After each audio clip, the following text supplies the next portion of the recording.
मया कृष्णेन निहताः सार्जुनेन रणेषु ये प्रवर्तयिष्यन्त्यसुरा स्त्वेत्वधर्मं यदाक्षितो धर्मदेव तदाद्भक्तात् अहं नारायणो मुनि जनिषे कौशले देशे भूमो हि समगो द्विज मुनिशापनृतां प्राप्तां नृसिंस्तात ततोद्धवम्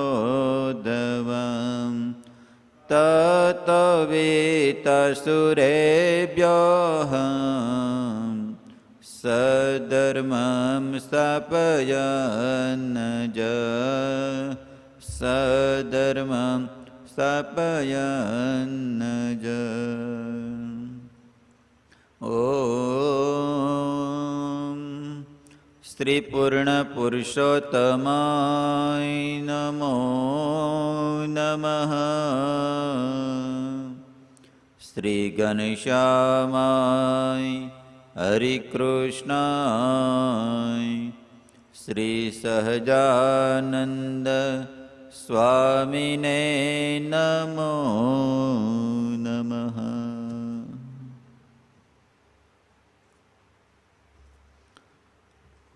હલાવ્યા ઘનશ્યામ મહારાજ એમના સાનિધ્યની અંદર તેમજ તમામ સંતો પાર્ષદો તેમજ ભગવાનના લાડીલા ભક્તોને ઘણા ભાવપૂર્વક હેતપૂર્વક જય સ્વામિનારાયણ. લોજપુરની લીલા ભગવાન નીલકંઠ લોજને આંગણે પધાર્યા. લોજની અંદર રહી ભગવાન નીલકંઠ પોતાના અવતાર કાર્યનો પ્રારંભ કરે છે. મહારાજે પહેલાં જ મારા સંપ્રદાયનું જ્ઞાન ભગવાન સદા સાકાર છે એવું જ્ઞાન પ્રસ્થાપિત કરવા માટે જીવ, ઈશ્વર, માયા, બ્રહ્મ અને પરબ્રહ્મ આ પાંચ ભેદ એ છે. એ પાંચ ભેદને નિરૂપણ કરવા માટે મહારાજે આવતા વેત જ લોજની અંદર પધાર્યા અને એ જ દિવસે મુક્તાનંદ સ્વામીને અદ્ભુત મહારાજે પ્રશ્ન પૂછ્યો કે 7 વર્ષ, જો કે ભગવાન તો બધું આ લીલા કરતા હોય, પણ આપણને બધાઈને સમજાવવા માટે ભગવાન આવા અલગ અલગ માધ્યમથી, અલગ અલગ સંવાદના માધ્યમથી ભગવાન આપણને સમજાવવા માટે આ બધી લીલા કરતા જ હોય છે. તો ભગવાને જાણતા હતા જીવનું તત્વ, ઈશ્વર, માયા, બ્રહ્મ અને પરબ્રહ્મ. મુક્તાનંદ સ્વામી સમજતા હતા, પણ ભવિષ્યની અંદર થનારા ભક્તોને સમજાય એટલા માટે મહારાજે મુક્તાનંદ સ્વામીના પ્રશ્ન પૂછેલો. તો એની અંદર આપણે જીવનું સ્વરૂપ સમજાતા, એનું અન્વયપણું, વ્યતિરેકપણું, જીવને પરમાત્મા સુધી પહોંચવામાં 8 આવરણો આડા આવે છે એને પણ આપણે સમજાતા. હવે મુક્તાનંદ સ્વામી ભગવાન નીલકંઠને ઈશ્વરનું સ્વરૂપ સમજાવી રહ્યા છે. અને ઈશ્વરનું સ્વરૂપ સમજવું બહુ આવશ્યક છે. ઈશ્વરનું સ્વરૂપ જ્યાં સુધી સમજાતું નથી ત્યાં સુધી જીવાત્મા એ ભગવાન સુધી પહોંચી શકતો નથી. ઘણા બધા એવા છે જે ઈશ્વરને જ પુરુષોત્તમ નારાયણ સમજી બેસે છે, પુરુષને જ પુરુષોત્તમ કહે છે. મહારાજ કે મધ્યના 31માં આપણે વાંચશું હમણાં, એનો મહારાજે એમાં અદ્ભુત રીતે ઈશ્વરનું સ્વરૂપનું નિરૂપણ કર્યું છે. તો મહારાજ કે શાસ્ત્ર માત્રમાં જેમ પુરુષને જ પુરુષોત્તમ કીધા છે, પણ મહારાજ કે ઘણો બધો ભેદ છે. કેટલો બધો ભેદ છે? તો જેમ જીવને ને ઈશ્વરને ભેદ છે, જેમને પુરુષને ભેદ છે, પુરુષ અને મહાપુરુષને ભેદ છે, એમ મહારાજ કે મહાપુરુષને અને ઈશ્વર કહેતા ભગવાનને એવો ઘણો બધો ભેદ છે, પણ સમજામાં આવતો નથી. એટલે ઈશ્વરનું સ્વરૂપ જીવાત્મા જ્યાં સુધી સમજતો નથી ત્યાં સુધી જીવાત્મા એ પરમાત્મા કહેતા પરમાત્મા સુધી પહોંચી શકતો નથી. એટલે મુક્તાનંદ સ્વામી અદ્ભુત રીતે, હે વર્ણિરાજ, હવે તમને ઈશ્વરનું સ્વરૂપ કહું છું. 14 લોક મળીને એક ઈશ્વરની વિરાટ મૂર્તિ બને છે. ઈશ્વરનું સ્વરૂપ કયું છે? જેને વૈરાજ પુરુષ કહેશે, જેને વિરાટ પુરુષ કહેશે, આ બધા ઈશ્વરનું સ્વરૂપ છે. તો 14 લોકનું બ્રહ્માંડ, એટલે 14 લોક છે આ બ્રહ્માંડના. મૃત્યુલોક, પછી નીચે અતળ, વિતળ, સુતળ, તળાતળ, રસાતળ અને મહાતળ અને પાતાળ. આ નીચેના લોક છે. ઉપર ભૂરલોક, જનલોક, તપલોક, મહલોક, સત્યલોક આદિક, એવા 14 લોકનું આખું બ્રહ્માંડ છે. અને આપણે બધા કેમ આટા મારી છીએ? આ વૈરાજ પુરુષના, વિરાટ પુરુષના, ઈશ્વરના પેટની અંદર આપણે બધા આટા મારીએ છીએ. તો આવો મુક્તાનંદ સ્વામી સમજાવે છે, 14 લોક મળીને ઈશ્વરની વિરાટ મૂર્તિ બને છે. તેને ઈશ્વરનો વિરાટ દેહ કહે છે, જેની અંદર આપણે વાસ કરીએ છીએ. આ સમગ્ર વિશ્વ જેમાં વસે છે તે ઈશ્વરનું સ્થૂળ શરીર છે, એમ વેદાદી શાસ્ત્રોમાં કહે છે. મુક્તાનંદ સ્વામી અદ્ભુત રીતે ભગવાન નીલકંઠને આ ઈશ્વરનું સ્વરૂપ સમજાવી રહ્યા છે કે જે આ 14 લોકનું બ્રહ્માંડ છે એ વિરાટનું સ્થૂળ દેહ છે, એને બધા ઈશ્વર કહે છે, એમ વેદાદિક શાસ્ત્રો બધા કહે છે. તે ઈશ્વરના વિરાટ સ્થૂળ શરીરમાં તે સૂત્રાત્મા શરીર વ્યાપીને રહે છે. અને ઈશ્વરનું સૂક્ષ્મ દેહ છે, તે ઈશ્વરનું સૂક્ષ્મ દેહ છે. આની અંદર સૂત્રાત્મા શરીર કહેતા એની અંદર વ્યાપીને રહ્યા છે. જેમ આપણે સ્થૂળ સૂક્ષ્મ દેહ છે, એમ સૂત્રાત્મા એ વિરાટનું સૂક્ષ્મ દેહ છે. એવી રીતે ઈશ્વરનું સૂક્ષ્મ દેહ છે. અને ઈશ્વરનું ત્રીજું કારણ શરીર છે, તેને અવ્યાકૃત નામે કહેવાય છે. ઈશ્વર તે 3 શરીરમાં વ્યાપીને ઉત્પત્તિ, સ્થિતિ અને પ્રલય કરે છે. આ બ્રહ્માંડની ઉત્પત્તિ, સ્થિતિ અને પ્રલય આ વૈરાજ પુરુષના માધ્યમથી, વિરાટના માધ્યમથી થાય છે. આ બ્રહ્માંડને વિરાટ એવા નામથી કહેવાય છે. એવા તેમાં રહેલા આત્માને વૈરાજ પુરુષ કહેવાય છે. તેને ઈશ્વર પદ કહે છે. આ વિરાટના દેહમાં જ બ્રહ્મા, વિષ્ણુ, મહેશ આદિ તમામ દેવતાઓના સુંદર ધામો રહ્યા છે. જો એટલે આ જે વિરાટ નારાયણ છે એની અંદર જ બ્રહ્મા, વિષ્ણુ, મહેશ આદિ તમામ દેવતાઓના કહેતા કૈલાસ રહેલો છે, સત્યલોક રહેલો છે, આદિ તમામ જે ભગવાનના ધામો છે, જે બ્રહ્મા, વિષ્ણુ, મહેશ દેવતાઓના સુંદર સુંદર લોકો, એની અંદર સ્વર્ગપુરી છે. આ તમામ એ વિરાટ નારાયણના અંદર જ રહેલા છે. તો આવા જે વિરાટ નારાયણ છે એને પામી એને ભજી કહેતા એની શું કહેવાય, એ વિરાટ નારાયણની અંદર આ બધું રહેલું છે. પણ એ વિરાટ નારાયણ પુરુષોત્તમ નારાયણની ઉપાસના કરે છે. કહેતા એને જ્યારે ઉત્પત્તિનું કાર્ય હોય, પોષણનું કાર્ય હોય અને જ્યારે સંહારનું કાર્ય હોય ત્યારે એ સંકર્ષણ, પ્રદ્યુમ્ન અને અનિરુદ્ધ આ 3ની ઉપાસના કરે છે. જે આપણે આગળ વચનામૃતના માધ્યમથી મહારાજે આપણને ઈશ્વરનું સ્વરૂપ સમજાવ્યું એના માધ્યમથી આપણે જોશું. પણ અહીંયા જે વિરાટ નારાયણ છે એ સર્વોપરી ભગવાન, એની ઉપાસના માધ્યમથી આ બધું અંદર રહેલું છે. તે સર્વોપરી એકને ભજી ભજી એવા સમર્થો થયા, એવા ઈશ્વર કોટી તે સ્થિર થઈ બ્રહ્માંડ પ્રત્યે રહ્યા. જાણે છે નિજ વિશ્વની ગતિ બધી, સર્વજ્ઞ તે જાણીએ નિયંતા નિજ વિશ્વના પણ ખરા, એવા ઉરેયાણીએ. અલા ભક્તો, આવા જે સર્વોપરી ભગવાન છે એના માધ્યમથી આવા એક નહીં, આવા અનંત એના માધ્યમથી મહાપુરુષની એના માધ્યમથી પુરુષ પ્રકૃતિ પુરુષ ઉત્પન્ન થાય છે, એના માધ્યમથી આવા વિરાટ નારાયણ અનંત ઉત્પન્ન થાય છે. તો જેટલા વિરાટ નારાયણ છે એટલા બ્રહ્માંડો છે, નથી કહેતા અનંત કોટી બ્રહ્માંડો છે.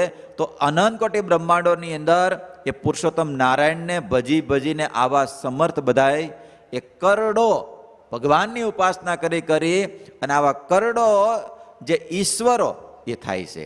અને પુરુષોત્તમની ઉપાસનાથી અનેક આત્માઓ આવા સ્થાનને અને આવી પદવીને પામ્યા છે.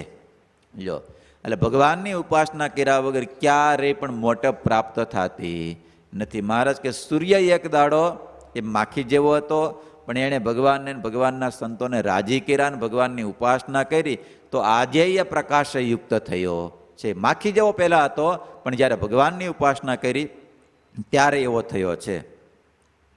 તો ઉપાસનાથી આવા અનેક આત્માઓ આવા સ્થાનને અને આવી પદવીને પામ્યા છે. બ્રહ્માંડની ઉત્પત્તિ, સ્થિતિ અને પ્રલય કરી શકે એવા સામર્થ્યને પામ્યા છે. આવા ઈશ્વરોની કોટીઓ રહી છે. કેટલા રહેલા છે? 1 2 3 4 5 નહીં, કેટલા કોટીઓ, કેટલા કરોડો એવા ઈશ્વરો રહેલા છે. આ ઈશ્વરો પોતાના બ્રહ્માંડની તથા તેમાં રહેલા તમામ જીવોની બધી જ ગતિવિધિને જાણે છે. એટલે આ તમામ બ્રહ્મા વિષ્ણુ મહેશ, આ તમામ જે બ્રહ્માંડની અંદર રહેલા જે જીવાત્મા છે એની ગતિ અને વિધિને કહેતા જે કાંઈ કરે છે એ બધું જેમ ભગવાન જાણી શકે છે એમ એ પણ જાણી શકે છે. ઈશ્વરની એટલી તાકાત છે, એટલી એની સામર્થ્ય છે. આ બધી એની ગતિવિધિ બધું જે કુદરતની આ ગતિવિધિ થાય છે એ બધી એ જાણી શકે છે અને કરી શકે છે. આ બ્રહ્માંડની અંદર જે કાંઈ ઉત્પત્તિ કરવી હોય, એની અંદર જે કાંઈ એનું સંહાર કરવો હોય, જેનું પોષણ કરવું હોય, આ બધી ગતિવિધિ એ ઈશ્વર જ કરી શકે છે અને ઈશ્વર જાણી શકે છે.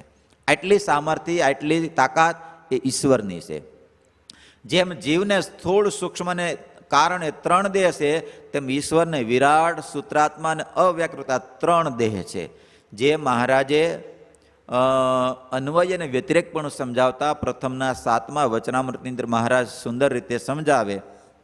તો મહારાજ કહે છે જીવનું અન્વયપણું એ સ્થૂળ દેહની અંદર કહેતા 3 દેહ સ્થૂળ સૂક્ષ્મને કારણે એને વિશે વ્યાપીને રહે, તો એનું એ અન્વય સ્વરૂપ છે. એ 3 દેહથી વિલક્ષણ રહે, એનું વ્યતિરેક સ્વરૂપ છે. એવી જ રીતે ઈશ્વરનું અન્વય સ્વરૂપ અને વ્યતિરેક સ્વરૂપ ઈશ્વર છે. એના 3 દેહ વિરાટ, સૂત્રાત્મા અને અવ્યાકૃત, આ 3 દેહ સહિત અંદર વર્તે, તો એનું એ અન્વય સ્વરૂપ છે. અને આ વિરાટ, સૂત્રાત્મા અને અવ્યાકૃત 3થી વિરક્ત રહે, એનાથી ભિન્ન રહે, તો એ ઈશ્વરનું વ્યતિરેક સ્વરૂપ છે. તો આવી રીતે જીવ જાગ્રત અવસ્થા, શું કહેવાય, 3 અવસ્થા છે, એમ ઈશ્વરની પણ એ 3 અવસ્થા કહેતા એ 3 દેહ છે. જેમ જીવને જાગ્રત, સ્વપ્ન અને સુષુપ્તિ આ 3 અવસ્થા છે, એમ ઈશ્વરને ઉત્પત્તિ, સ્થિતિ અને પ્રલય આ 3 અવસ્થા ઈશ્વરની છે. તો આવી રીતે જીવને વિશે જેમ વિશ્વાભિમાની, તેજસ્વાભિમાની અને પ્રજ્ઞાભિમાની આ 3 સંજ્ઞા છે. આ વાત મહારાજ કયા વચનામૃતની અંદર બતાવી છે? સારંગપુરના 6ઠા વચનામૃતની અંદર. તો મહારાજ કે આ 3 સંજ્ઞા છે, તેમ ઈશ્વરની પણ વૈશ્વાનાર, હિરણ્યગર્ભ અને ઈશ્વર આ 3 સંજ્ઞા છે. જેમ સ્થૂળ સૂક્ષ્મને કારણે 3 દેહ એ જીવની માયા છે, તેમ વિરાટ, સૂત્રાત્મા અને અવ્યાકૃત એ 3 દેહ તે ઈશ્વરની માયા છે. જેમ જીવને માયા વળગે છે, એ માયા બંધન કરનારી છે, માયારૂપ છે, પણ ઈશ્વરની માયા છે એની વિરાટ, સૂત્રાત્મા અને અવ્યાકૃત. જીવાત્માને વસ્તુ પદાર્થની માયા છે અને ઈશ્વરોને ઐશ્વર્યોની માયા છે. મારી પાસે આટલું ઐશ્વર્ય, મારી પાસે આટલું ઐશ્વર્ય, મારી પાસે આટલું ઐશ્વર્ય, આ બધી એની માયા છે. એટલે સત્સંગ જીવન મહારાજે સુંદર વાત બતાવી કે વૈરાજ પુરુષથી લઈ અને પ્રધાન પુરુષ સુધીના બધા ઈશ્વરો કહેવાય. જેમ જીવો છે એમ જ ઈશ્વરો, આ બધાને ઈશ્વર શું કહેવાય, બધાને ઈશ્વરો જ કહેવાય. અને સંખ્યાની દ્રષ્ટિએ જોઈએ તો જેમ જીવો અનેક છે એમ ઈશ્વરો પણ અનેક છે. અને જેમ વિષયને વિષય ભોગની ઈચ્છા છે, એમ ઈશ્વરોને શેની છે? ઐશ્વર્ય ભોગવવાની ઈચ્છા છે. જીવ અલ્પજ્ઞ છે અને ઈશ્વર સર્વજ્ઞ છે. જીવના પણ કેટલા સર્વજ્ઞ છે? આ બ્રહ્માંડ પૂરતા જ. આગળ વાત આવી ને, આ બ્રહ્માંડ પૂરતા જ ઈશ્વર એ સર્વજ્ઞ છે અને જીવ એની આગળ અલ્પજ્ઞ છે. બાકી બ્રહ્માંડ અનંત કોટી બ્રહ્માંડની જોઈએ તો પુરુષોત્તમ નારાયણ જે એક સર્વજ્ઞ છે એની આગળ જીવ ઈશ્વર બધા અલ્પજ્ઞ છે, અસમર્થ છે, પરતંત્ર છે. આ વાત મહારાજે કયા વચનામૃતની અંદર સમજાવી છે? મહારાજે પ્રથમના 64મા વચનામૃતની અંદર મહારાજ કે જીવ અને ઈશ્વર આ બંને પુરુષોત્તમ નારાયણની આગળ એ અસમર્થ છે, પરતંત્ર છે અને આધીન છે. પણ ભગવાન છે એની આગળ સ્વતંત્ર છે, શું કહેવાય, સ્વતંત્ર છે, સમર્થ છે અને બધાની અંદર વ્યાપ્ય છે પાછા. તો આવી રીતે ઈશ્વરની જે એને જીવને જેમ વિષય ભોગની વાસના છે, ઈચ્છા રહે છે, એમ ઈશ્વરોને ઐશ્વર્ય ભોગવવાની ઈચ્છા રહે છે. તો આવી રીતે સંખ્યાની દ્રષ્ટિએ અને ઈશ્વરોની દ્રષ્ટિએ જોઈએ તો જીવય અનેક ગણા છે અને ઈશ્વરોય પણ અનેક ગણા છે.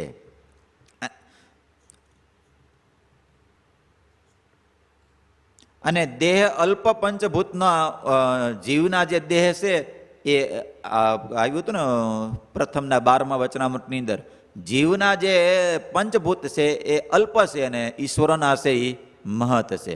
આવી રીતે એ જીવની અને ઈશ્વરની વચ્ચે ભેદ છે. પણ ઈશ્વરોનું જે એ પુરુષોત્તમ ભગવાન નથી, આ ભગવાનના સર્જન માટેનું કરેલું કાર્ય છે. તો એ ઈશ્વરને જાણ્યા પછી જીવાત્મા પોતાને ક્યાં જવું એ નક્કી કરી શકે. એવું બતાવ્યું શાસ્ત્રોની અંદર કે તમે જે કાંઈ તમારા સારા કર્મ કરો, સામાજિક કર્મ કરો, તો એના માધ્યમથી એને એની ફળશ્રુતિ રૂપે એ સ્વર્ગલોકની કહેતા ઐશ્વર્યોની પ્રાપ્તિ થાય છે. એટલે સ્વર્ગલોકની અંદર પ્રાપ્તિ થાય છે. અને સ્વર્ગલોકની અંદર મહારાજે આ વાત સમજાવતા મહારાજ કે જાલી ભગવાનની ધર્મનિષ્ઠા પ્રધાન જેને હોય તો એને બ્રહ્માંડની બહાર ગતિ થતી નથી. ક્યાં વચનામૃતની અંદર કીધું છે? પણ મહારાજ કે ભગવાનની ભક્તિ હોય, ધર્મ જ્ઞાન વૈરાગ્ય હોય તો જ એને બ્રહ્માંડની બહાર ગતિ થઈ શકે, તો જ ભગવાનની પ્રસન્નતા પ્રાપ્ત કરી શકે, નકર કરી શકતા નથી. પ્રથમનું 47મું નહીં, 19મું નહીં, 19મું પ્રથમનું 19માં. તો મહારાજ કે એ બ્રહ્માંડની બહાર એની ગતિ થઈ શકતી નથી. ભગવાનની ઉપાસના વગર જીવાત્માની ક્યારેય પણ બ્રહ્માંડ બહાર ગતિ થાય નહીં. એટલે જેને પુરુષોત્તમ નારાયણના ભગવાનના ધામમાં જવું હોય એણે ઈશ્વરનું સ્વરૂપ જાણ્યા પછી એને આગળ વધવું જ પડે. નકર ઘણા બધા સાધના કરે પણ ઈશ્વરના સ્વરૂપમાં જ અટવાઈ જાય છે. એટલે મહારાજ કે ઈશ્વરનું સ્વરૂપ જ્યાં સુધી જાણ્યામાં આવતું નથી ત્યાં સુધી એને બ્રહ્માંડની બહાર ગતિ થતી નથી. એટલે આવું અદ્ભુત ઈશ્વરનું સ્વરૂપ છે. તો એ ઈશ્વરના માધ્યમથી અનેક જે સર્જન થાય, ઉત્પત્તિ થાય, બધું થઈ શકે છે. કહેતા બ્રહ્માંડ પૂરતું જ થાય છે. બાકી અનંત કોટી બ્રહ્માંડોના મહાપુરુષના માધ્યમથી મહારાજે ઈશ્વરનું સ્વરૂપ સમજાવતા 2-3 વચનામૃત છે, એને આપણે લઈએ. તો મહારાજે પ્રથમના 7મામાં બતાવ્યું છે, 12મામાં બતાવ્યું છે. સારંગપુરના 5મા વચનામૃતની અંદર પણ મહારાજે અન્વય સ્વરૂપ અને વ્યતિરેક સમજાવ્યું છે. અને કાર્યાણીના 1લા વચનામૃતની અંદર પણ મહારાજે સુંદર રીતે એ ઈશ્વરનું સ્વરૂપ નિરૂપણ કર્યું છે. પહેલાં તો મહારાજે બધું ઇન્દ્રિયો, અંતઃકરણ, પ્રશ્ન એવો હતો ચૈતન્યાનંદ સ્વામીએ પૂછેલો, ભગવાન તો મનવાણી થકી પર છે, ગુણાતીત છે, તો તેને માહિક એવા જે ઇન્દ્રિયો અંતઃકરણ કેમ પામી શકે? પછી મહારાજે દેહ, ઇન્દ્રિયો બધું જીવાત્મા અલગ છે, સુશ્રુતિમાં લીન થાય છે. પછી મહારાજ વાત સમજાવતા આગળ બતાવે કે અને જ્યારે સુશ્રુતિમાં સ્વપ્ન અવસ્થા આવે છે ત્યારે તે સ્વપ્ન સંબંધી જે સ્થાન, ભોગ અને વિષય અને જીવ એ સર્વે ભગવાન પ્રકાશે છે. અને જાગ્રતમાં પણ ભગવાન પ્રકાશે છે. એવી રીતે રૂપપણે અને અરૂપપણે કરીને રહ્યો જે જીવ તેને ભગવાન પ્રકાશે. આવી રીતે જીવને ભગવાન પ્રકાશે છે. અને હવે મહારાજ સમજાવે છે ઈશ્વરની એવી રીતે રૂપપણે કરીને અરૂપપણે કરીને રહ્યો જે જીવ તેને ભગવાન પ્રકાશે છે. અને પ્રધાનમાંથી મહતત્વ થયું. મહારાજ ઈશ્વરનું સ્વરૂપ સમજાવે છે. તો મહારાજ કે પ્રધાનમાંથી મહતત્વ થયું અને મહતત્વમાંથી 3 પ્રકારનો અહંકાર થયો. જે આખું સર્જન બતાવ્યું તો બ્રહ્માંડનું એ મહતત્વમાંથી પ્રધાનમાંથી મહતત્વ થયું અને મહતત્વમાંથી 3 પ્રકારનો અહંકાર થયો. રાજસ, તામસ અને સાત્વિક, આ 3 પ્રકારનો અહંકાર થયો. અને તે અહંકારમાંથી શેનું કેનું સર્જન થયું હતું? ઇન્દ્રિયો, દેવતા, પંચભૂત, પંચમાત્રા એ સર્વે થયા. તેમને પણ જે ભગવાને પ્રકાશ્યા છે, આ બધું સર્જન કોણે કરી આપ્યું? ભગવાને કરી આપ્યું. અને એ સર્વે તત્વે મળીને રચ્યો એવો જે વિરાટ તેને પણ ભગવાન પ્રકાશે છે.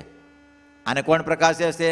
આ બધા તત્વે મળીને સર્જન કોનું થયું હતું? ઇન્દ્રિયો, અંતઃકરણ, દેવતા, પંચભૂત, પંચ તન્માત્ર કહેતા પંચ વિષય, આ બધાના માધ્યમથી વિરાટ તેને પણ ભગવાન પ્રકાશે છે. આ બધાની અંદર ભગવાન પ્રકાશે છે. અને એ સર્વે જ્યારે માયામાં લીન થાય છે ત્યારે તે માયાને પણ ભગવાન પ્રકાશે છે. આ બધું જ્યારે માયાની અંદર લીન થાય ત્યારે એને પણ ભગવાન પ્રકાશે. કહેતા એની ભગવાનની શક્તિ કરીને ભગવાન વતે જ બધું થઈ શકે છે. એવી રીતે જીવ અને ઈશ્વરે બે જ્યારે રૂપપણે થાય, બે મહારાજે સરખા બતાવ્યા. જીવને અલ્પ છે અને ઈશ્વરને મહત છે. તો જ્યારે બેયને રૂપપણે થાય છે ત્યારે ભગવાન પ્રકાશે છે. કહેતા આકારપણે થાય છે, એનો આકાર દેખાય છે. જેમ માણસનો આકાર દેખાય છે, રૂપ એટલે એનો આકાર દેખાય છે, ઈશ્વરનો આકાર દેખાય છે, ત્યારે એને ભગવાન પ્રકાશે છે. અને જ્યારે એ જીવ અને ઈશ્વર બે નામરૂપ રહિત, કહેતા આકાર દેખાતો નથી, ત્યારે સુષુપ્તિમાં અને પ્રધાનમાં રહે છે. ત્યારે એ બે ક્યાં રહેશે? જીવાત્મા છે એ માયાના ઉદરની અંદર એ લય પામી જાય છે અને વિરાટ છે એ પ્રધાનની અંદર સુષુપ્તિમાં લય પામી જાય છે. અને ત્યારે પણ જે ભગવાન પ્રકાશે ત્યારે એને જે કાંઈ આપે છે, ત્યારે એને જે કાંઈ સામર્થ્ય, શક્તિ જે કાંઈ આપે છે, કોણ આપે છે? પુરુષોત્તમ નારાયણ, ભગવાન આપે છે. અને કાળ જે તે માયાદિક તત્વને નામરૂપપણાને પમાડે છે અને અરૂપપણાને પમાડે છે, એવો જે કાળ, તે કાળને પણ ભગવાન જ પ્રકાશે છે. આપણે ખાલી ઈશ્વરનું સ્વરૂપ જોવાનું હતું તો જીવ અને ઈશ્વરનું સ્વરૂપ મહારાજે અહીંયા બતાવ્યું. ઈશ્વરનું જે કાંઈ છે એ કોણ બતાવે છે? બધું ભગવાન બતાવે છે. હવે મહારાજ મધ્યના 10મા વચનામૃતની અંદર મહારાજ ઈશ્વરનું સ્વરૂપ સમજાવતા વાત બતાવે કે ઈશ્વર એ ઈશ્વરનું સ્વરૂપ મહારાજ બતાવે છે કે ઈશ્વરની અંદર બધું હતું પણ ઊભો થવા સમર્થ થયો નહીં. પુરાણી સાંભળવું છે ને ઈશ્વરનું સ્વરૂપ કે નથી સાંભળવું? હે? હા, જો મહારાજ સુંદર રીતે સમજાવે. મહારાજ કે શ્રીમદ ભાગવતમાં સાકાર બ્રહ્મનું પ્રતિપાદન છે. કયા શાસ્ત્રની અંદર? ભાગવતની અંદર. પણ જે વાંચનારા હોય તેને જો પરમેશ્વરની ભક્તિ ન હોય તો ભગવાનનું સ્વરૂપ શ્રીમદ ભાગવતમાંથી પણ નિરાકાર સમજાય છે. અને દ્વિતીય સ્કંદમાં જ્યાં આશ્રય રૂપ કર્યું છે, આશ્રયનું રૂપ કર્યું છે, ત્યાં પણ ભગવાનનું સ્વરૂપ ભક્તિ હોય તેને નિરાકાર સમજાય છે. પણ ભગવાનનું સ્વરૂપ નિરાકાર નથી. કાજે ભગવાન થકી સર્વ સ્થાવર જંગમ સૃષ્ટિ થાય છે. તે જો ભગવાન નિરાકાર હોય તો તે થકી સાકાર સૃષ્ટિ કેમ થાય? એટલે શ્રુતિ આવે ને, સ ઈક્ષત, ભગવાન જોતા આવા તો ભગવાનના માધ્યમથી ને સાકારની સાકાર હોય તો જ સાકારની સૃષ્ટિ થઈ શકે, નકર થઈ શકે નહીં. જેમ આકાશ નિરાકાર છે તો તે થકી જેવા પૃથ્વી થકી ઘટાદિક આકાર થાય છે તેવા થતા નથી, તેમ બ્રહ્માદિક જે સૃષ્ટિ તે સાકાર છે તો તેના કરનારા જે પરમેશ્વર તે પણ સાકાર જ છે. અને ભાગવતમાં અધ્યાત્મ, અધિભૂત અને અધિદેવ એ ત્રણનો જે આધાર છે તે ભગવાનનું સ્વરૂપ છે.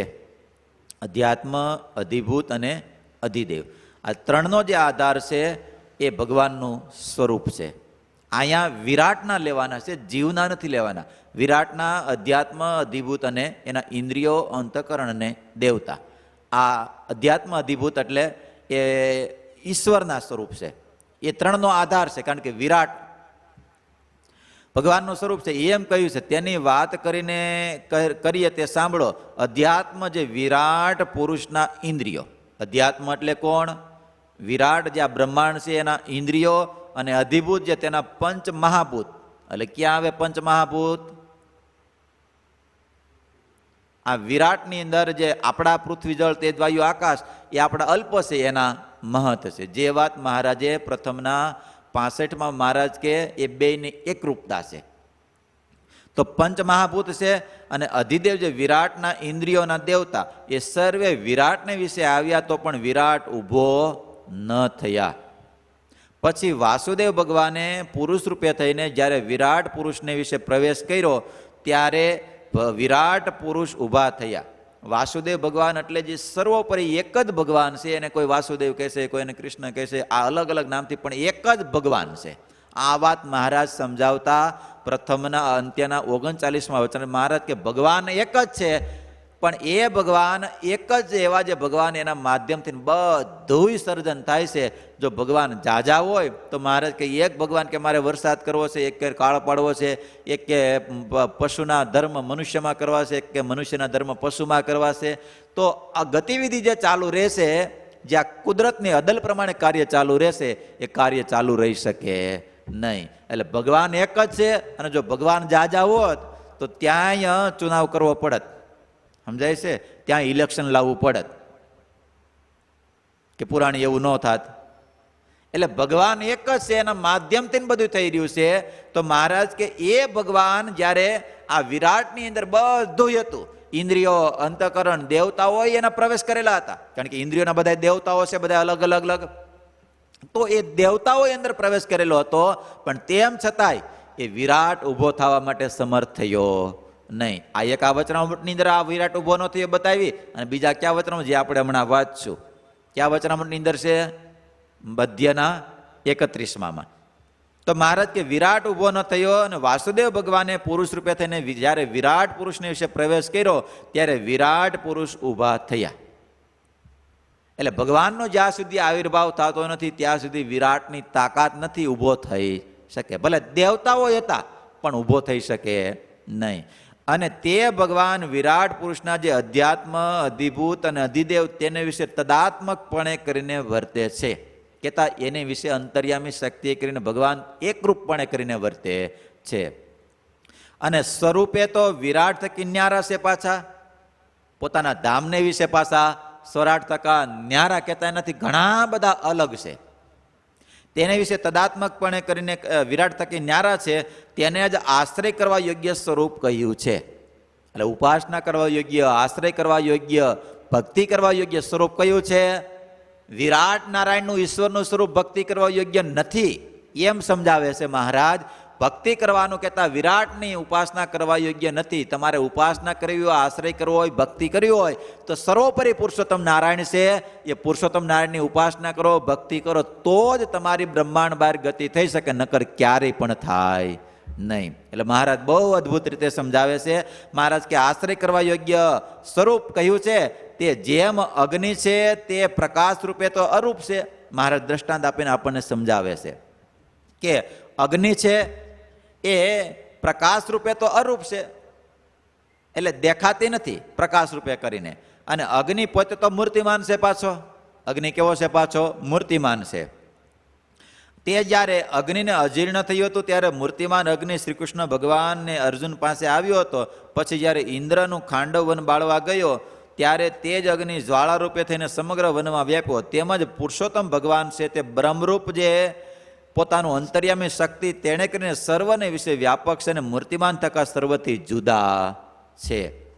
એટલે આ ભગવાન પુરુષોત્તમ નારાયણ છે એ ઈશ્વરને વિશે જ્યારે પ્રવેશ કરે છે ત્યારે બધું કરી શકે છે અને ભગવાનની શક્તિ કરીને બધું કરી શકે છે. અને પાછા ભગવાન સદા સાકાર છે.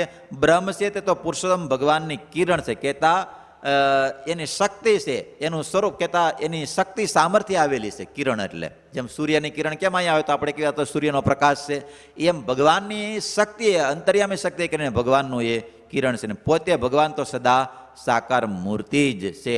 માટે જેને કલ્યાણ ઈચ્છવું તેને ભગવાનની મૂર્તિમાન સમજીને તેનો આશ્રય દ્રઢ કરવો. મહારાજે અહીંયા આવી રીતે કેનું સ્વરૂપ બતાવ્યું? આ ઈશ્વરનું સ્વરૂપ. એટલે મહારાજ બહુ એક વાત આમાંથી ફલીભૂત થાય કે જેને પુરુષોત્તમ, જેને ભગવાનના ધામની પ્રાપ્તિ કરવી હોય, આશ્રય કરવો હોય તો મહારાજ કે આશ્રય કરવા યોગ્ય. અને બે શબ્દો મૂક્યા મહારાજે, આશ્રય કરવા યોગ્ય સ્વરૂપ છે અને વિરાટ થકી ન્યારા છે ને આશ્રય કરવા યોગ્ય સ્વરૂપ છે. એટલે જીવાત્માને શરણાગત, આશ્રય, ઉપાસના, ભક્તિ કરવા યોગ્ય સ્વરૂપ આવડવા છે. એટલે જીવાત્મા એ પરમાત્માની ભક્તિ ઉપાસના કરે ત્યારે જ પુરુષોત્તમ નારાયણનો આશરો કરે ત્યારે જ એને પરમાત્માના ધામની પ્રાપ્તિ થાય છે. અને આપણે ભાગ્યશાળી કે એ પુરુષોત્તમ નારાયણ આપણને ઓળખાઈ ગયા અને એ પુરુષોત્તમ નારાયણની આપણે ભક્તિ કરીએ છીએ, માટે આપણા જેવા કોઈ ભાગ્યશાળી છે નહીં. એટલે આપણને આ નંદ સંતોએ આપણને આ ઈશ્વરનું સ્વરૂપ સમજાવ્યું એટલે આપણે એનાથી બહાર નીકળી શક્યા, નકર આપણે પણ એમાં હલવાઈ જાવી. એટલે ઈશ્વરનું સ્વરૂપ હવે આપણે મહારાજ આપણને સુંદર મજાની રીતે મધ્યના 31માં વચનામૃતની અંદર બહુ સરસ મજાનું હરેશ ભગત સમજાવે છે. એટલે થોડાક સાવધાન બેસું ને પુરાણી ક્યારે સાંભળતા હશે તો સાવધાન બેસે તો સમજાય, નકર નહીં સમજાય નહીં. પરમ સુખ સ્વામી કારણ કે ઈશ્વરને સમજવાના ને એમાં ભલભલા હલવાઈ જાય છે તો આપણે ન હલવાઈ જાય, ગોથા જ મારે છે બધા એમાં ભલભલા નહીં. હરેશ ભગત એટલે ઈશ્વરનું સ્વરૂપ હમાએ સમજવું પડે એમ છે. અને એ સમજાય છે કારણ કે પ્રકૃતિ પુરુષ સુધીના કાર્યની અંદર આપણી ક્યાંય મનની વૃત્તિ એમાં લાગવી જોઈએ નહીં, નકર તો એમાં વૈભવ વિલાસ ઐશ્વર્ય ભાળી જાય, જીવાત્મા ન્યા હલવાઈ જાય. તો મહારાજ કે એને અનન્ય ભક્ત કહેવાય નહીં. મહારાજ કે ભગવાનનો ભક્ત હોય ને જોવાની ઈચ્છા ન રાખે, લો એક ભગવાનના ધામની જોવાની ઈચ્છા રાખે. મહારાજ કે નિર્વિકલ્પ સમાધિ છે, નિર્વિકલ્પ નિશ્ચય છે. જો સવિકલ્પ વાળો જોવાની ઈચ્છા રાખે પણ નિર્વિકલ્પ વાળો જોવાની ઈચ્છા રાખતો નથી. બે વચનામૃત છે, ક્યાં છે? પ્રથમનું 39મું અને 40માં બેમાં મહારાજ એકમાં સમાધિ બતાવી, એકમાં સ્થિતિ બતાવી, બે કરીને. અને પ્રથમના 9માં મહારાજ કે ભગવાનનો ભક્ત હોય આવું કોઈ પણ પ્રકારની જોવા ઈચ્છા રાખે નહીં. હવે 31મા વચનામૃતની અંદર આપણે સમજીએ વિરાટનું સ્વરૂપ, ઈશ્વરનું સ્વરૂપ. અને પ્રાગજી દવે પાસે શ્રીમદ અહીંયા મહારાજ ભાગવત વચાવતા હતા. 10મામાં કઈ વચાવતા હતા? ન્યાય ભાગવતનું પુસ્તક ભગવાન એ વાંચન કરાવતા હતા. અહીંયા પ્રાગજી પુરાણી પાસે ભાગવત ગીતામાં કપિલ ગીતાની કથા વંચાવતા હતા. એટલે આ એક કથા બતાવે મહારાજ શાસ્ત્રનો અભ્યાસ ક્યારેય છોડતા નહીં. વિચાર કરો, મહાભારતને લાવવા માટે કેટલો દાખલો કર્યો. અહીંયા મહારાજ ભાગવત છે, વાસુદેવ મહાત્મય છે, અલગ અલગ શાસ્ત્રો મહારાજ રોજ એનો અભ્યાસ કરાવતા. એટલે મહારાજ કહે છે કપિલ ગીતાની કથા વંચાવતા હતા. પછી કથાની સમાપ્તિ થઈ રહી ત્યારે શ્રીજી મહારાજ પરમહંસ પ્રત્યે બોલ્યા છે, સર્વ કારણના પણ કારણ ને અક્ષરાતીત ને પુરુષોત્તમ એવા જે વાસુદેવ ભગવાન તે મહાપુરુષ રૂપે કરીને સાંભળજો. ક્યાં ભગવાનને કીધા? સર્વ કારણના કારણ, અક્ષરાતીત, જેને અક્ષર પણ અતીત કહેતા પામી શકતા નથી એવા પુરુષોત્તમ ભગવાન એ વાસુદેવ ભગવાન. ક્યાં વાસુદેવ ભગવાનને કીધા? આગલામાં આવ્યું હતું ને વાસુદેવ ભગવાન. તો ક્યાં વાસુદેવ ભગવાન? જે બ્રહ્માંડ પ્રત્યે 10-10 મૂર્તિ રહી છે, 4 સગુણ અને 6 નિર્ગુણ, એ વાયલા વાસુદેવ ભગવાન નહીં. સમજાય છે? ક્યાં વાસુદેવ ભગવાન કીધા? જે સર્વ કારણના કારણ છે, અક્ષરાતીત છે અને પુરુષોત્તમ એવા જે વાસુદેવ ભગવાન તે મહાપુરુષ રૂપે કરીને મહામાયાને વિશે વીર્યને ધરે છે. તે પુરુષ અક્ષરાત્મક છે, એ મુક્ત છે અને એને બ્રહ્મ કહે છે. અને એ પુરુષે માયામાં વીર્ય ધર્યું ત્યારે માયા થકી પ્રધાન પુરુષ દ્વારા એ વૈરાજ પુરુષ ઉત્પન્ન થયા. સાંભળજો, ઉત્પત્તિ બતાવે છે. આ આખે આખા વિશ્વનો સર્ગ બતાવે છે કે એવા જે પુરુષોત્તમ ભગવાન છે એ મહાપુરુષ રૂપે થઈને એ ભગવાનની શક્તિ કે મહાપુરુષમાં પ્રવેશ કરીને મહામાયાના વિશે વીર્ય ધરે છે. જેમ સ્ત્રી અને પુરુષના માધ્યમથી પુત્રની ઉત્પત્તિ થાય એમ તે પુરુષ અક્ષરાત્મક છે, મુક્ત છે, કહેતા ભગવાનના ધામનો મુક્ત છે અને એને બ્રહ્મ કહે છે. જે આગળ ભેદ આવશે બ્રહ્મનો, એની અંદર આ બ્રહ્મ કહે છે. અને એ પુરુષે માયામાં વીર્ય ધર્યું ત્યારે માયા થકી પ્રધાન દ્વારા વૈરાજ પુરુષ ઉત્પન્ન થતા હવા. વૈરાજ પુરુષના બાપ કોણ? પ્રધાન પુરુષ. અને પ્રધાનના બાપ કોણ? બ્રહ્મ, મહાપુરુષ, અક્ષર કે એને આ બધ એના બાપ, એના દાદા વૈરાજ પુરુષના. તો વૈરાજ પુરુષ ઉત્પન્ન થતા હવા ત્યારે એ વૈરાજ પુરુષ તે તો પુરુષના પુત્ર કહેવાયા. એટલે કોના? પ્રધાન પુરુષના. એને કોઈ પુરુષ કહે, પ્રધાન પુરુષ કહે, એના પુત્ર કહેવાયા. જેમ આ જગતમાં કોઈ બ્રાહ્મણ, ક્ષત્રિય, વૈશાદિક જે પ્રાકૃત માણસ હોય ને તેની સ્ત્રીમાંથી તેને દીકરો થાય, તેમ એ વૈરાજ પુરુષ થાય છે. આ તો સમજાઈ ગયું ને પુરાણી કે ન સમજાણું? કોના દીકરા છે વૈરાજ પુરુષ? મહાપુરુષ તો એના દાદા થાય, પણ કોના છે? પ્રધાન પુરુષના દીકરા છે. કે નો સમજાણું? હજી વિદેહી ભગત સમજાણું કે ન સમજાણું? મહારાજ સમજાણું કે ન સમજાણું? હા, એટલે મહારાજ આપણને આ લોકની વિશે સમજાય એટલે મહારાજ કેવું બતાવે, કોઈ બ્રાહ્મણ હોય, ઓલો હોય, તો એના દીકરા, એના દ્વારા દીકરા ઉત્પન્ન થાય છે, તો એમ એ એનો દીકરો છે. એમ વૈરાજ દીકરો થાય તેમ એ વૈરાજ પુરુષ થાય છે. એવા જે વૈરાજ પુરુષ તે આ જીવ જેવા જ છે. સમજાય છે? એ વૈરાજ પુરુષ કેવા છે? આ જીવ જેવા જ છે. પણ ભેદ કેટલો છે? જે આપણે આગલા વચનામૃતની અંદર સમજ્યા, કેટલો ભેદ છે? જીવ છે એ વિષય ભોગની વાસના રાખે છે, અને ઈશ્વરોનો જીવ છે એ કેને ઈશ્વર વાસના તો છે જ, પણ કોની છે? ઐશ્વર્યોની વાસના છે. કેની છે? ઐશ્વર્યોની વાસના છે. ઐશ્વર્યને ભોગવે છે. એ જીવ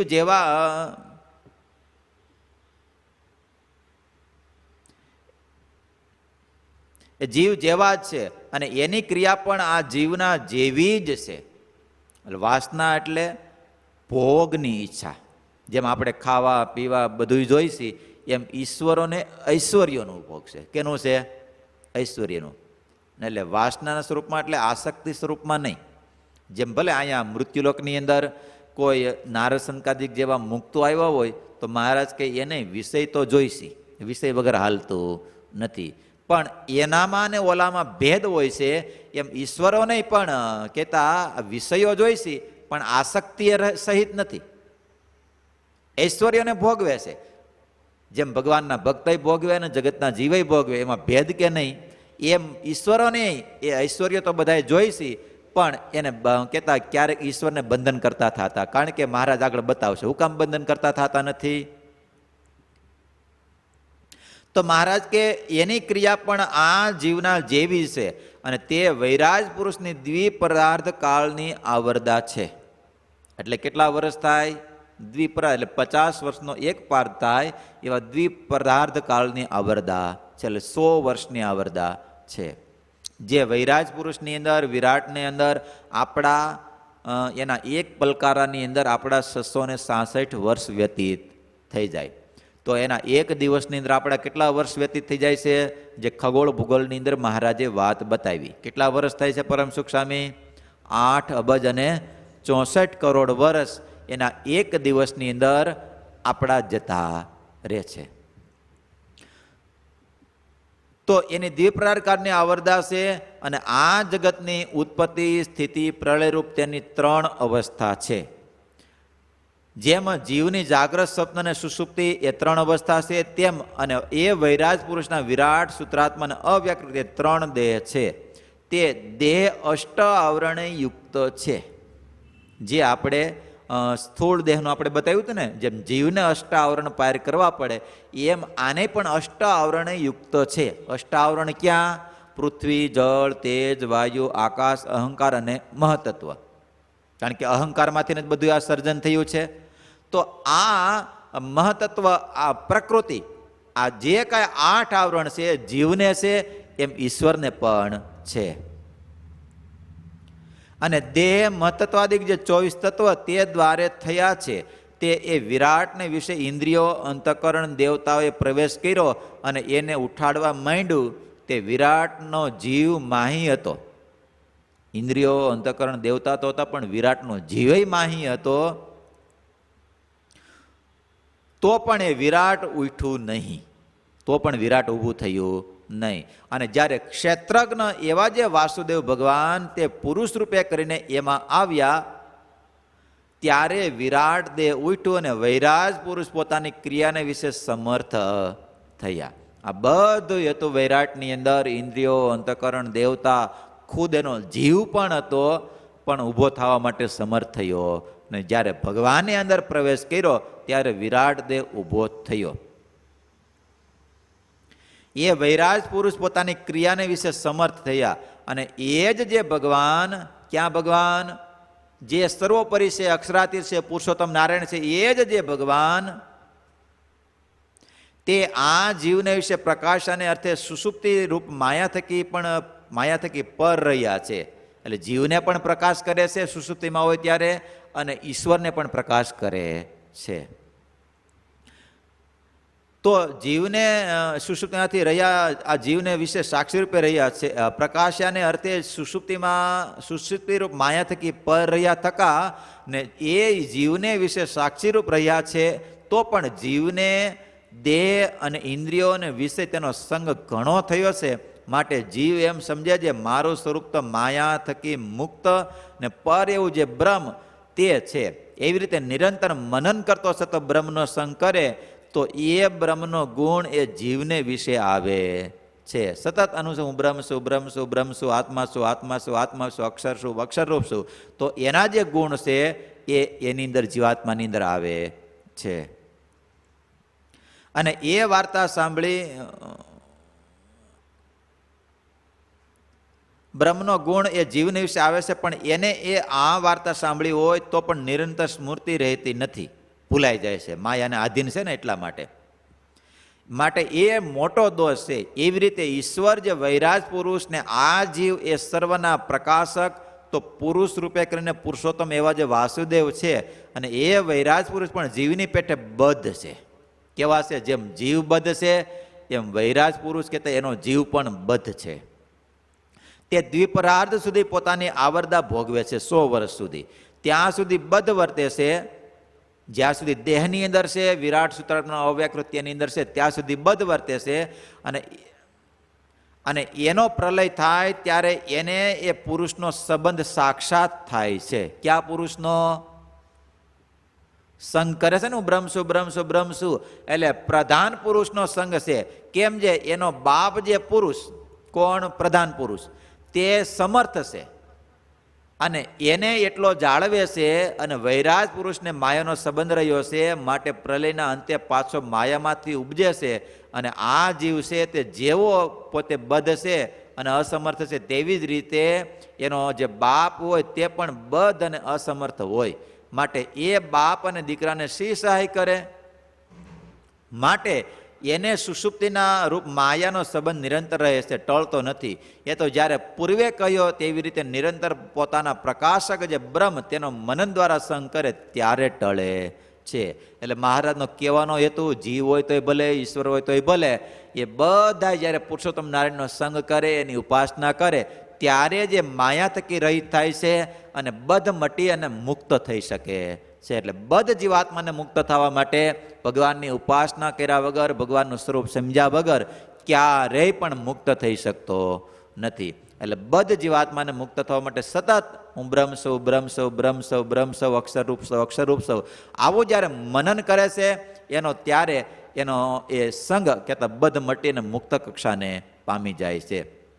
અને વળી એ વિરાટ પુરુષ પણ સંકર્ષણ, અનિરુદ્ધ અને પ્રદ્યુમ્નની ઉપાસના કરે છે. તેમાં પ્રલયરૂપ અવસ્થાને વિશે સંકર્ષણની ઉપાસના કરે છે, સ્થિતિરૂપ અવસ્થાને વિશે પ્રદ્યુમ્નની ઉપાસના કરે છે, ઉત્પત્તિરૂપ અવસ્થાને વિશે અનિરુદ્ધની ઉપાસના કરે છે. અને તે સંકર્ષણાદિક 3 જે તે વાસુદેવ ભગવાનના સગુણ રૂપ છે. આ ભગવાનના કેવા છે? 3 એ સગુણ સ્વરૂપ. બ્રહ્માંડ બ્રહ્માંડ 10 મૂર્તિ ભગવાનની રહી છે ને, એ સગુણ સ્વરૂપ છે. અને તેની ઉપાસનાને બળે કરીને વૈરાજ પુરુષ જે તે ઉત્પત્તિ, સ્થિતિ અને પ્રલય ક્રિયાને વિશે સામર્થ્યને પામે છે. એટલે આની ઉપાસનાના બળે કરીને અને પ્રલયરૂપ જે માયાનો સંબંધ તે ટળતો નથી, પામે છે. અને જ્યાં સુધી 3ની ઉપાસના કરે છે, હવે સમજા જેવી વાત છે. આની ઉપાસનાના બળે કરીને બધું કરી શકે છે, પણ મહારાજ કહે છે જ્યાં સુધી 3ની ઉપાસના, કેની? અનિરુદ્ધ, પ્રદ્યુમ્ન અને સંકર્ષણ, આ 3ની ઉપાસના કરે છે ત્યાં સુધી એને ઉત્પત્તિ, સ્થિતિ, પ્રલયરૂપ જે માયાનો સંબંધ તે ટળતો નથી. એટલે એને ટાળવા માટે જો એને ટાળવું હોય તો કોની ઉપાસના કરવી પડશે? અનિરુદ્ધ પ્રદ્યુમ્ન સંકર્ષણની નહીં, પણ પુરુષોત્તમ નારાયણની ઉપાસના કરશે ત્યારે જ એને જે માયાનો બધ મટી ગયો છે, કહેતા એને જે માયાને આધીન છે, એની માયા છે, ઉત્પત્તિ સ્થિતિને પ્રલય, એમાંથી ત્યારે જ બહાર નીકળી શકે જ્યારે પુરુષોત્તમ નારાયણની ઉપાસના કરે ત્યારે. એટલે મહારાજ કહે છે આ ત્રણની ઉપાસના કરે ત્યાં સુધી એને ઉત્પત્તિ સ્થિતિ પ્રલયરૂપ જે માયાનો સંબંધ તે ટળતો નથી. અને જ્યારે નિર્ગુણ એવા જે વાસુદેવ ભગવાન તેની ઉપાસના કરે ત્યારે એ વૈરાજ પુરુષ માયાનો ત્યાગ કરીને બ્રહ્મરૂપ થાય છે. એટલે જીવોને ઈશ્વરોને બ્રહ્મરૂપ થવું હોય, ભગવાન સુધી પહોંચવું હોય તો શું કરવું પડે? તો શું કરવું પડે? આ ત્રણની ઉપાસના નહીં, પણ કોની ઉપાસના કરવી પડે? પુરુષોત્તમ નારાયણની ઉપાસના કરે. કેવા? વાસુદેવ ભગવાન જે સર્વોપરી ભગવાન છે, અક્ષરાતીત છે, એની જ્યારે ઉપાસના કરે ત્યારે એ માયાનો ત્યાગ કરી શકે છે. અને જેમ આ જીવ બ્રહ્માદિક દેવરૂપે ભગવાનની ઉપાસના કરે ત્યારે ધર્મ, અર્થ અને કામરૂપ ફળને પામે છે. આ જીવ છે બ્રહ્માદિક, કહેતા વિરાટ નારાયણની ઉપાસના કરે તો કેની પ્રાપ્તિ થાય છે? ધર્મ, અર્થ અને કામરૂપ ફળને પામે છે. અને જ્યારે ભગવાનના અવતાર જે રામકૃષ્ણાદિક કહેતા ભગવાનના જે અવતારો છે તેની ઉપાસના કરે ત્યારે બ્રહ્મરૂપ થાય અને તેની મુક્તિ થાય છે. એટલે જેને મુક્તિ કરી હોય એને ભગવાનની ઉપાસના કરવી પડે. તેમ એ વિરાટ પુરુષને પણ છે, જેમ જીવને છે એમ વિરાટ પુરુષને પણ છે. એટલે જીવને અને ઈશ્વરને બંનેને એ ભગવાનને આધીન છે અને પરતંત્ર છે અને વ્યાપક. ભગવાન વ્યાપક ને, અને આ વ્યાપ્ય ભગવાન છે ને આ વ્યાપક છે. તો આવી રીતે પુરુષો વિરાટ ઈશ્વર પણ ભગવાનની જ્યારે ઉપાસના કરે છે ત્યારે જ જેમ જીવને છે એમ ઈશ્વરને પણ, વિરાટ પુરુષને પણ છે. અને વૈરાજ પુરુષ દ્વારા એ અવતાર થાય છે. સમજાય છે? એ વૈરાજ પુરુષ દ્વારા પણ અવતારો થાય છે એમ શાસ્ત્રમાં કહ્યું છે. તે તો એમ સમજવું છે એ જે વાસુદેવ નારાયણ તે પુરુષ રૂપે કરીને વૈરાજ પુરુષને વિશે આવીને વિરાજમાન હોય ત્યારે જ અવતાર કહ્યા છે. માટે તે અવતાર તો સર્વે વાસુદેવ ભગવાનના જ છે. ક્યારે અવતાર સંભવે છે? જે વાસુદેવ ભગવાન છે, પુરુષોત્તમ નારાયણ છે, એ વિરાટ રૂપે કહેતા વાસુદેવ પુરુષ રૂપે થઈને જ્યારે વૈરાજની અંદર પ્રગટ બિરાજમાન હોય ત્યારે જ અવતાર સંભવે છે, બાકી અવતાર થતો નથી. એટલે આખીર અવતાર થાય છે એ બધા પુરુષોત્તમ નારાયણની શક્તિએ કરીને આવિર્ભાવ કરીને જ બધાય થાય છે. તો એવી રીતે વૈરાજ પુરુષ કહેતા ઈશ્વરનું સ્વરૂપ જીવાત્મા જાણે ત્યારે એ આ લોકની જે પ્રકૃતિ પુરુષ સુધીની માયા છે એના થકી મુકાય અને એ જીવાત્મા ભગવાનના ધામ સુધી પહોંચી જાય છે. એટલે ભગવાનના ભક્તો આપણને જે પુરુષોત્તમ નારાયણ મળ્યા છે એનો સર્વોપરી મહિમા સમજાય અને એ પુરુષોત્તમ ભગવાન સ્વામિનારાયણ છે એવી આપણને હા પડી ગઈ છે. સમજાય છે? હા. તો ઈશ્વરનું સ્વરૂપ જીવાત્મા જ્યારે જાણે છે ત્યારે જ એ આ પ્રકૃતિના કાર્ય થકી મુક્ત થાય છે અને ઈશ્વરને પણ જ્યારે પુરુષોત્તમ નારાયણની ઉપાસના થાય છે એટલે મહારાજના અવતારનું કાર્યનો હેતુ પણ એક આવડા આ મહિલોક હેતુ હતો. પણ આવો જે હેતુના માધ્યમથી અનેક જીવાત્મા ભગવાનના ધામ સુધી પહોંચી જાય છે. તો આવી રીતની શું કહેવાય ઈશ્વરની જે સ્વરૂપ છે એને જીવાત્મા જાણે ને મુક્તાનંદ સ્વામી અદ્ભુત રીતે આવી રીતે ઈશ્વરનું નિરૂપણ કર્યું. ઈશ્વરનું અન્વય સ્વરૂપ અને ઈશ્વરનું વ્યતિરેક સ્વરૂપ, ત્રણ દેહ સ્વતો, જેમ જીવાત્મા સ્થૂળ સૂક્ષ્મને કારણ ત્રણ દેહ સ્વતો વર્તે તો એનું અન્વય સ્વરૂપ છે, એમ વિરાટ સૂત્રાત્માના અવ્યક્ત ત્રણ શરીરયુક્ત ઈશ્વર વર્તે તો એનું એ અન્વય સ્વરૂપ છે. અને ત્રણ દેહથી સ્વરાટ થકા કહેતા અલગ વર્તે તો એનું વ્યતિરેક સ્વરૂપ છે. આવી રીતે જીવનું અને ઈશ્વરનું સ્વરૂપ મુક્તાનંદ સ્વામી અદ્ભુત રીતે સમજાવ્યું. ઈશ્વરનું સ્વરૂપ સમજાવતા મુક્તાનંદ સ્વામી કહેશે કે જે રીતે જીવ અને ઈશ્વરમાં ભેદ છે એ જ રીતે ઈશ્વર અને પુરુષોત્તમમાં પરમેશ્વરમાં ભેદ છે. લો એ તો વાંચવાનું તો રહી ગયું અંત્યનો 31માનું. જેમ ભેદ કેટલો છે એ બતાવતા સુકાનંદ સ્વામી મહારાજને પ્રશ્ન પૂછ્યો, હે મહારાજ, શાસ્ત્રો માત્રમાં તો એમ જ કહ્યું છે